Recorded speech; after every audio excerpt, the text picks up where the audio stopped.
So hello everyone, welcome back to my YouTube channel. मैं काफ़ी time से एक रियल टाइम प्रॉब्लम फेस कर रहा था, जहां मुझे गुड़गांव में एक रूम ढूंढना है। तो उसके लिए मैंने नो ब्रोकर वेबसाइट देखी, मैजिक ब्रिक देखा। देन फाइनली मेरे को एक फेसबुक का ग्रुप मिला, फ्लैट एंड फ्लैटमेट्स, जिसकी हेल्प से हम अपने लिए कोई भी रूम या स्टूडियो अपार्टमेंट फाइंड कर सकते हैं। सो उस ग्रुप में रोज की 10 से 20 से 30, मतलब रोज की आप मान लो 50 पोस्ट तो मान के चलो, उस पे रोज लोग अपडेट करते हैं कि या तो किसी कोई फ्लैट में ढूंढ रहा है या किसी भी ओनर का अपना जो फ्लैट है वो रेंट पे देना चाहता है। तो इसमें क्या हुआ कि मैं मैनुअली स्क्रॉल कर रहा था उसको, बट वो मुझे टास्क है जो काफ़ी हेक्टिक लगा। तो मेरे माइंड में आया कि क्यों ना मेरे पास क्लोड का जो प्रो वर्जन है उसकी हेल्प से मैं इस टास्क को ऑटोमेट करूं अपने लिए। तो मेरे माइंड में क्या आया कि जो क्लोड की एक क्रोम एक्सटेंशन है उसको मैं फेसबुक के साथ इंटीग्रेट करके अपनी रिक्वायरमेंट के अकॉर्डिंग उसको एक रूम मेरे लिए वो फाइनलाइज करे जो मेरी सारी रिक्वायरमेंट्स को मीट करे।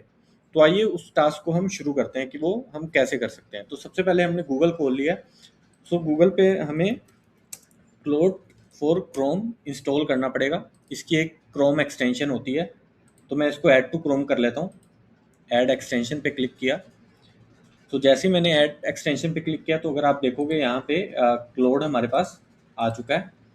यहाँ पे वो मेरे को ऑथराइज करने के लिए बोल रहा है, तो मैं इसको ऑथराइज कर लेता हूँ सबसे पहले। तो मैं आपको ये चीज़ बताना चाहूँगा कि जो क्लोड फॉर क्रोम है ओनली फॉर प्रो डेवलपर्स के लिए, सॉरी प्रो वर्जन वालों के लिए अवेलेबल है। तो जो बेसिक प्लान होता है उस पे आप इस क्रोम एक्सटेंशन को यूज़ नहीं कर पाओगे। तो मैंने क्रोम के एक्सटेंशन को इंस्टॉल कर लिया है। तो मैं जाता हूँ अपनी फेसबुक पे, वहाँ पे मुझे ये वाला ग्रुप मिल गया, फ्लैट एंड फ्लैटमेट्स गुड़गांव। तो अब मैं क्या करता हूँ, यहाँ पे पैरेलली क्रोम को ओपन कर लेता हूँ। यहाँ पे मैं इसको अपनी रिक्वायरमेंट के अकॉर्डिंग बताता हूँ कि मेरे को कैसा फ्लैट चाहिए। इसको मैंने बोल दिया कि I am looking for 1 RK और स्टूडियो अपार्टमेंट। क्या क्या फैसिलिटीज़ होनी चाहिए इसमें, तो मैं इसको अपनी फैसिलिटीज़ बता देता हूँ कि बालकनी हो, एसी हो, वॉशिंग मशीन हो, कार पार्किंग हो। तो ये मेरी बेसिक नीड्स हैं। तो और इसको मैं बोल देता हूँ कि if any single room available in 3 BHK और 2 BHK that will also work for me. तो अभी इसको बोलता हूँ कि सर्च ऑल द पोस्ट। मैंने इसको बोल दिया कि मेरे को 4 to 5 रिकमेंडेशंस दे। ये सारा जो डेटा है उसको स्क्रॉल करके लेट्स सी ये कर पाता है नहीं। तो अगर आप देखोगे मेरे प्रॉम्प्ट के बाद इसने मेरे से परमिशन मांगी है कि ताकि ये मेरी फेसबुक को एक्सेस कर पाए, तो मैंने इसको अलाउ कर दिया अभी के लिए। तो जैसे ही मैंने अलाउ किया, अगर आप देखोगे यहाँ पे ये शो हो गया कि Claude start debugging this browser. अब बोल रहा है कि Claude wants to read page content on Facebook, तो इसको भी मैं अलाउ कर देता हूँ। ये बोल रहा है कि मुझे नोटिफिकेशंस आ जाएंगे जब भी ये टास्क कंप्लीट होगा। अगर आप देखोगे ये अपने आप इसने स्क्रॉल करना शुरू कर दिया। स्क्रॉल डाउन इसका जो, अगर आप देखोगे स्क्रॉल डाउन कर रहा है, new permission required, Claude wants to reach page content, allow again मैंने कर दिया इसको।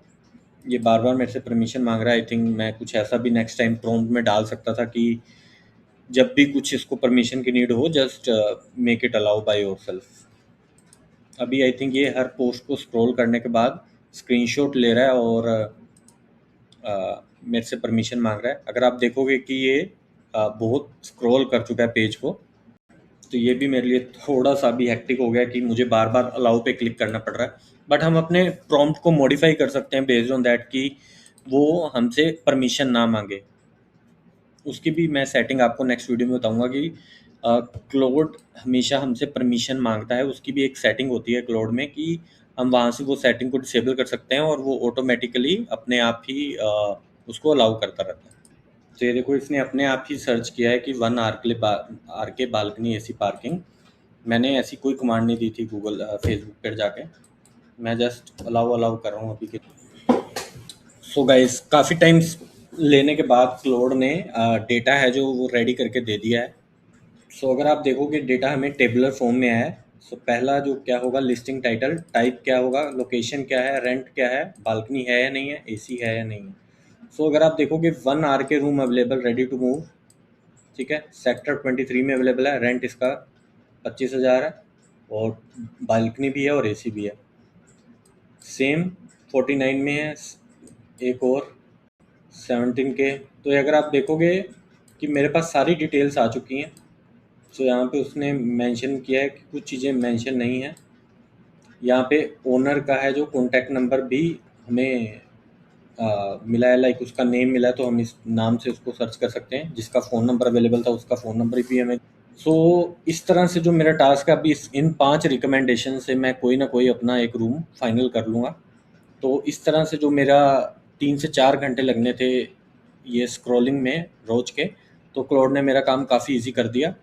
तो इसी तरह मैं अपने क्लाउड को रियल लाइफ प्रॉब्लम्स के लिए यूज़ करने वाला हूँ। अगर आप भी इस तरह से रियल टाइम प्रॉब्लम्स को क्लाउड की हेल्प से सॉल्व करना चाहते हो तो यूट्यूब चैनल पे बने रहो। मिलते हैं आपको नेक्स्ट वीडियो में।